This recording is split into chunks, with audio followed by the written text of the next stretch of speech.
21 बार जब है वंश के क्षत्रियों का उन्होंने विनाश किया,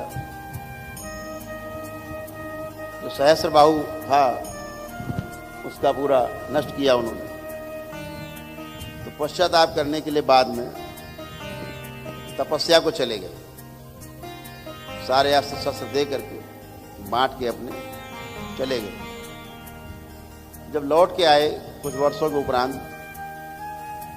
तो उन्होंने देखा अरे ये तो है वंश के क्षत्रिय फिर से दिख रहे हैं, ये कहाँ से आ गए, हमने सारे मार दिए थे, कुछ बच गए।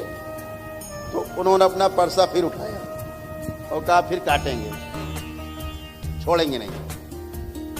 देखिए स्मृति का खेल, केवल एक स्मृति।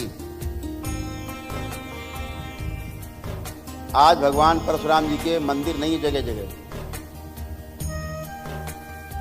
लेकिन जगह जगह मंदिर होते उनके।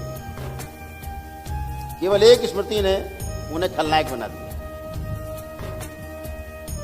जबकि उनसा तपस्वी कोई नहीं, धर्मपरायण कोई नहीं, तो गुरुओं में कोई नहीं। तो क्या स्मृति थी?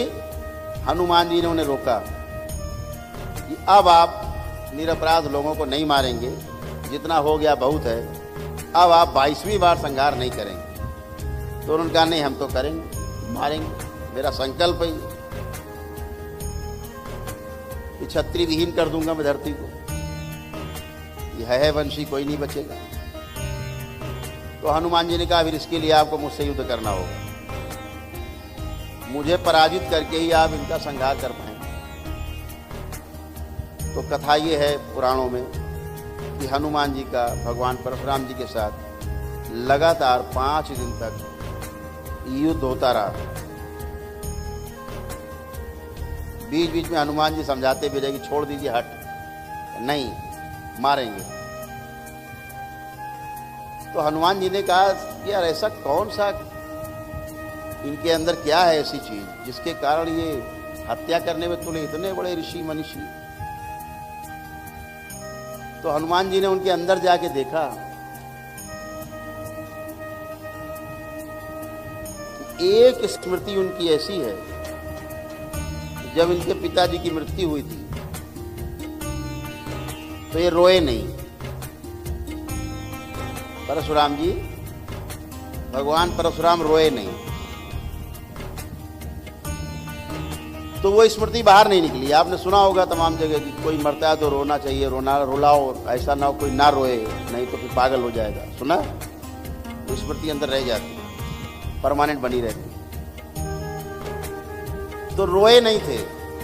यहाँ देखते हो जो स्मृतियां निकालते बहुत लोग आंसू गिरते अपने आप आंसू गिरते, रोते नहीं है, अपने आप आंसू गिर रहे हैं, निकल रहे हैं। जब दरबार कहता है कि आंसुओं से भी निकाल दी जाए स्मृतियां, गंदगी, डकार से निकाल दी जाए, डकारें आती हैं आपको, खांसी से निकाल दी जाए, खांसी आती है आपको, तो दरबार बोलता है जमुआई से निकाल दी जाए, तो जमुआई आती हैं आपको, सब सूक्ष्म रूप से गंदगी निकलती बाहर।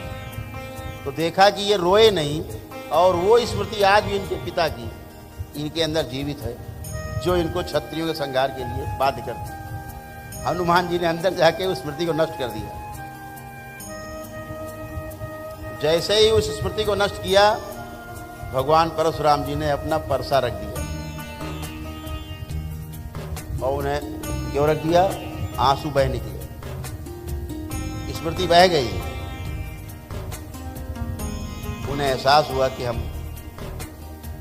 ठीक नहीं कर रहे और संहार बंद कर। तो एक स्मृति इतने बड़े योगी को, जो हुआ ही नहीं उनसे बड़ा, भगवान श्री कृष्ण जी को भी चक्र देने वाले भगवान परशुराम ही हैं। सुदर्शन चक्र देखा किसने दिया था पता? परशुराम जी ने दिया। तो सर्वश्रेष्ठ योगी है। एक स्मृति जिनके पूरे जीवन को बदल के रख सकती है, तो फिर हम आप तो कोई चीज ही नहीं है। और आप में अरबों खरबों स्मृतियां आपके अंदर, ये दरबार नष्ट करता है आपकी रोगों की स्मृतियां, कष्टों की स्मृतियां, हर जगह जहां जहां बाधाएं आ रही, सब जगह स्मृतियां हैं। ये भूत प्रेत क्या है? थॉट्स ही तो हैं। कोई प्रेत थोड़ा ना खड़ा, शरीर थोड़े ना है, थॉट्स है, जिंदा है। आपको जान के आश्चर्य होगा, जो स्मृति है ना, ये भी जिंदा रहती है और केवल दिमाग में नहीं रहती, पूरे शरीर में जितने सेल्स हैं, हर एक सेल में स्मृति संग्रहित है, रहती है, एक एक सेल में। तो ऐसे स्मृतियों का संसार है, स्मृतियों का एक बहुत बड़ा जाल है। हम आपसे महीनों बात कर सकते हैं स्मृति के ऊपर। पितृ क्या है? स्मृति है। मरे मर्द, अंतिम स्मृति, चिपक गए। अब मेधस में जाएगी, मेधस में कंट्रोल करेगी, निश्चित रूप से आप वैसी हरकतें करेंगे, वही जो उनको रोग थे वही आपको धीरे धीरे जीवन आपका स्वीकार कर लेगा। स्मृति को रोग होने लगेंगे आपके शरीर में, मन में। जो जैसा देखता था वैसा दिखने लगेगा आपको। पागल था आपका पिता तो आप पागल होने लगेंगे। पैरालाइज था तो आपको पैरालाइजेशन हो जाएगा, पैरालाइज हो जाएंगे। उसको एड्स था तो आपको एड्स होगा। दुनिया कोई ताकत आपको नहीं बचा सकती। कैंसर था तो आपको कैंसर होगा। कोई दुनिया की ताकत आपको बचा नहीं सकती। आप लगाए रहो ताकत। एक बार ऑपरेशन कराओ, 2 बार ऑपरेशन कराओ, 3 बार कराओ, चौथी बार मर जाओ। ऑपरेशन कराते कराते काम खत्म। क्या करें, वो तो चौथी स्टेज का था ना, इसलिए मर गए। आपके दिमाग में विज्ञान घुसा हुआ है, आधुनिक विज्ञान। जो जड़ है वो दिखता नहीं। इस दरबार में तमाम ऐसे लोग आते हैं जिनको अस्पतालों ने, हिंदुस्तान के बड़े नहीं सबसे बड़े अस्पतालों ने कह दिया घर जाओ, दवा बंद, अब तुम्हारा कैंसर कभी ठीक नहीं होगा, मरना है, घर जाओ। वो लोग घर आए, दैवयोग से दरबार आए और उनके अच्छे कर्म होंगे, दरबार के नियम पालन किए। आज ऐसे सैकड़ों लोग हैं जिनको मरने के लिए घर छोड़ दिया गया दवा बंद करके, उनका कैंसर खत्म हो गया, नील। जो मरने के लिए छोड़े गए, कैंसर भी नील, एकदम स्वस्थ। 2-2 साल हो गए टनाटन बैठे दरबार में। गुरुजी हवा तो कैंसर है, ठीक हो गया, नील हो गया। डॉक्टरों ने कहा था घर जाओ, मर जाओ, हम ठीक। तो ये जो गंदगी रहती पूर्वजों की, जब तक नहीं जाती आप सर्जरी कराओ। जैसे सर्जरी करा के मरा है वो, ऐसे ही मरना पड़ेगा। यही स्मृति है उसकी, अपने को रिपीट करता है वो। अगर वो आईसीयू में जाके मरा है तो आपको खींच के आईसीयू ले जाएगा। उसको लगे मर जाएंगे, जल्दी चलो आईसीयू, और आईसीयू पहुंच जाएगा। और अगर आईसीयू मर गया है वो, तो आपको मरना तय है। और अगर आईसीयू से ठीक होकर बाहर आ गया, घर आ गया था, तो आप भी आईसीयू में रहेंगे 2-4-6 दिन और फिर घर आ जाएंगे।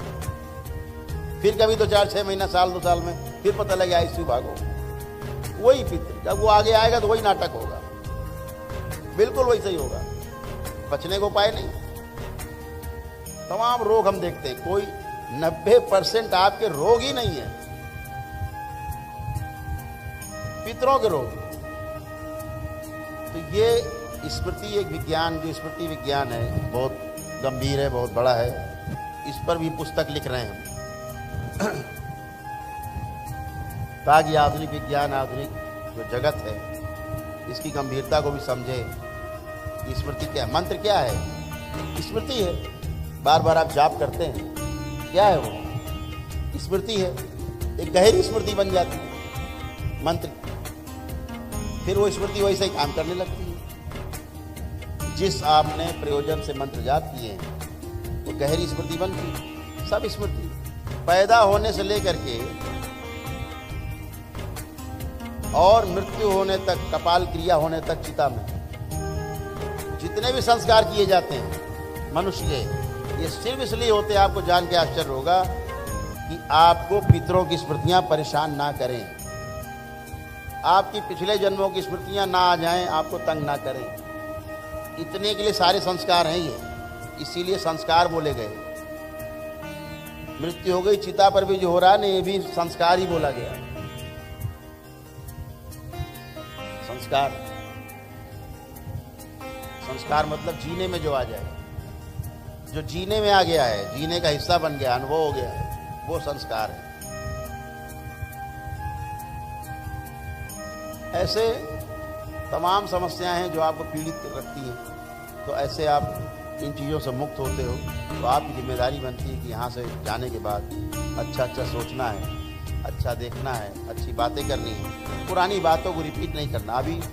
अभी देखना, अभी लोग आएंगे एक एक करके, अभी देखना पीछे का रिपीट करेंगे। गुरुजी कल जो था ना वहाँ गए तो कष्ट हो रहा था, अभी वो भूल गया कि वर्तमान अभी बैठे यहाँ, अभी चिकित्सा हुई है, अब की बात करो।